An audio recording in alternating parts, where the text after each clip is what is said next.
Kabisa tunamshukuru Mwenyezi Mungu kwa sababu inafahamika kwamba kuna neema kubwa ya shehena ya mzigo iliyojitokeza kwenye bandari zetu kwa ujumla.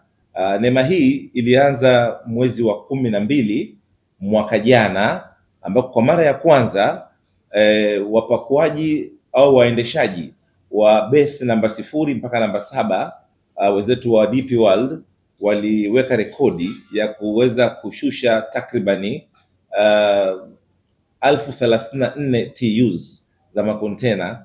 Hili ni jambo ambalo lilikuwa halijawahi kutokea kwenye bandari yetu Dar es Salaam katika kipindi cha mwezi mmoja. Lakini pia vile vile wenzetu wa Adani waliweza pia kufanya kazi hii kwa ufanisi zaidi, wakishirikiana na msimamizi mkuu wa bandari zetu, mamlaka ya bandari, kwa kuweza kuongeza juhudi ya upakuaji ambayo kasi yake imekuwa ni kubwa sana. Juhudi hii ya upakuaji ilivyoongezeka, imekuja kidogo na changamoto pamoja na fursa.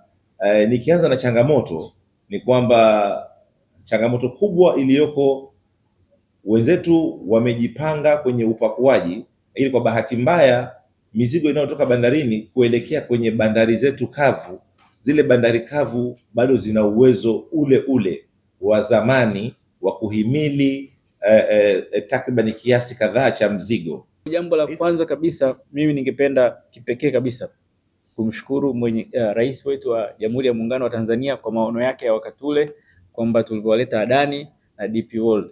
In result, kwa kweli mizigo imeongezeka bandarini, lakini bado tuna changamoto, na hizi changamoto sasa zinakuwa nzuri tukizifanyia kazi kwa haraka na kwa wepesi.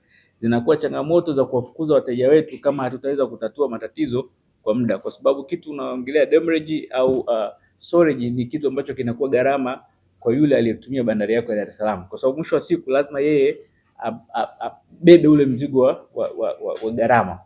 Kwa mfano, kwa wenzetu wa TRA, na sisi tulifanya kikao kizuri na tukiwa pamoja na TAFA, tulikwenda tukaona watu wa TASAC, tukakubaliana kitu rahisi sana, kwamba kuwe na partial release in a event container labda zimekwenda 50 kule, zilikuja container 100, 50 zimeshakwenda kwenye ICD, mwenye malori tayari mzigo uko tayari kuwa cleared.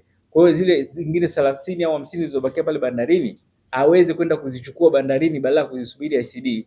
Kwa hiyo ni kitu ambacho kinawezekana, ni kitu cha kimfumo tu.